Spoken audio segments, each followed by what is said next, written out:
오늘은 우리 역사 속에서 가장 오랜 기간 존속했던 나라, 바로 신라에 대해 이야기하려고 합니다.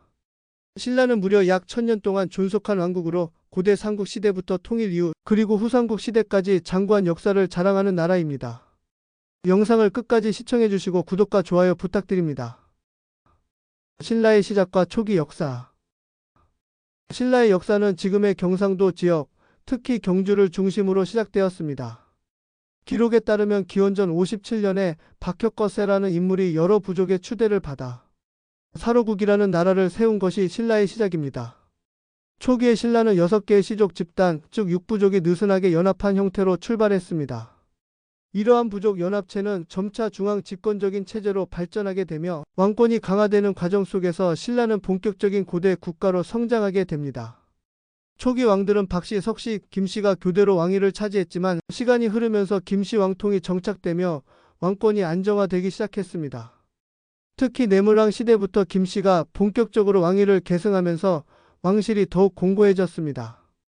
이 시기부터 신라는 주변 세력과도 외교적 관계를 형성하기 시작했고 고구려, 백제, 외 등과 끊임없는 충돌을 경험하게 됩니다. 골품제와 신분 구조. 신라 사회를 이해하는 데 있어서 가장 중요한 제도 중 하나가 바로 골품제입니다. 골품제는 혈통과 가문, 즉 태어난 가계에 따라 사회적 신분과 권리를 결정하는 제도로 신라 고유의 신분 질서였습니다. 이 제도는 왕위를 누가 계승할 수 있는지, 어떤 관직까지 오를 수 있는지, 어떤 옷을 입고 어떤 집에 살 수 있는지까지 철저하게 규정했습니다. 심지어는 결혼 상대의 범위나 탈 수 있는 말의 크기, 사용할 수 있는 장신구까지도 제한될 정도로 신분 간의 구분이 명확하고 엄격했습니다. 골품제는 크게 성골, 진골, 그리고 육두품 이하의 계층으로 나뉘었습니다. 가장 높은 신분인 성골은 왕족 중에서도 순수한 왕족 혈통을 가진 사람들에게만 주어졌으며 초기 신라 왕위는 성골 출신만이 계승할 수 있었습니다. 하지만 시간이 지나며 성골 가문이 끊기게 되고 7세기 중반 태종 무열왕 김춘추가 진골 출신으로 왕위에 오르면서 이후에는 진골이 왕위를 계승하는 구조로 바뀌게 됩니다. 진골은 왕족이긴 하지만 성골보다는 신분이 낮은 계층으로 성골이 사라진 후 왕위를 계승할 수 있는 가장 높은 계급이었습니다. 진골 출신들은 고위 관직에 오를 수 있었고 귀족층을 이루며 신라 정치와 사회 전반에서 핵심적인 역할을 맡았습니다. 하지만 진골 내에서도 미묘한 신분 차이가 있었고 왕권과 귀족 간의 갈등이 생기기도 했습니다. 그 아래에는 육두품이라는 계층이 존재했습니다. 육두품은 진골보다 낮은 신분이지만 일반 평민보다는 높은 위치에 있었으며 주로 학문이나 행정 실무를 담당하는 역할을 맡았습니다.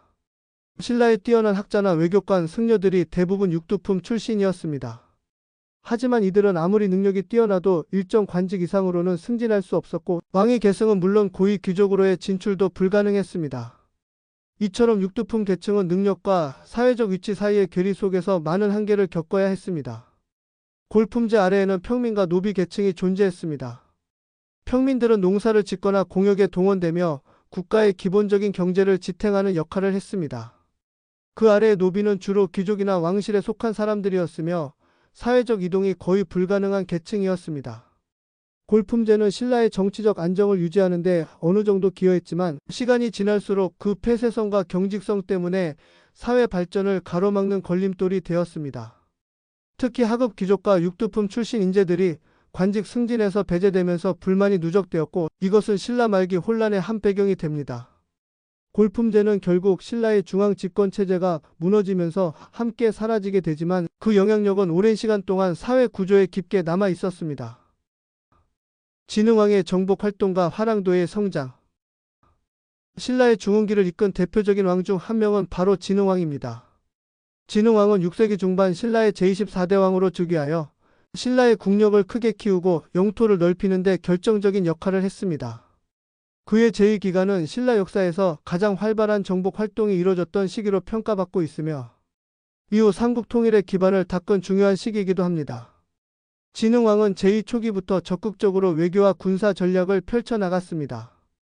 먼저 고구려와 동맹을 맺고 백제를 공격함으로써 한강 유역을 차지하는 데 성공했습니다. 이 한강 유역 확보는 단순한 영토 확장 이상의 의미를 가졌습니다. 당시 한강 유역은 교통과 상업의 중심지였기 때문에 신라가 이곳을 차지하면서 경제적 기반이 강화되고 군사적으로도 전략적 이점을 확보할 수 있었습니다. 이로 인해 신라는 본격적으로 고대 국가로서의 면모를 갖추게 되었으며 다른 두 나라와 대등한 힘을 갖게 됩니다. 진흥왕의 정복은 여기서 멈추지 않았습니다. 그는 백제와의 동맹을 깨고 한강 하류까지 점령한 뒤 다시 고구려와도 맞서 싸우며 북쪽으로 영역을 확장했습니다. 또한 가야 지역으로도 진출하여 금강가야를 병합하고 대가야까지 굴복시키는 데 성공했습니다. 이처럼 삼국과 가야를 상대로 잇따른 군사적 성과를 거두면서 신라는 한반도 남부를 사실상 장악하게 되었습니다. 이 과정에서 큰 역할을 한 조직이 바로 화랑도입니다. 화랑도는 처음에는 귀족 청년들의 수양과 인격 수련을 목적으로 시작된 조직이었지만 진흥왕 시기부터 국가 차원의 병력으로 체계화되어 갔습니다.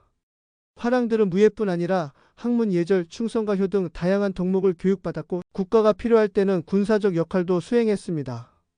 진흥왕은 화랑도를 적극 지원하며 이들을 각지의 전쟁터에 투입했고 실제로 많은 전투에서 화랑들이 활약하며 신라의 정복 사업에 기여했습니다.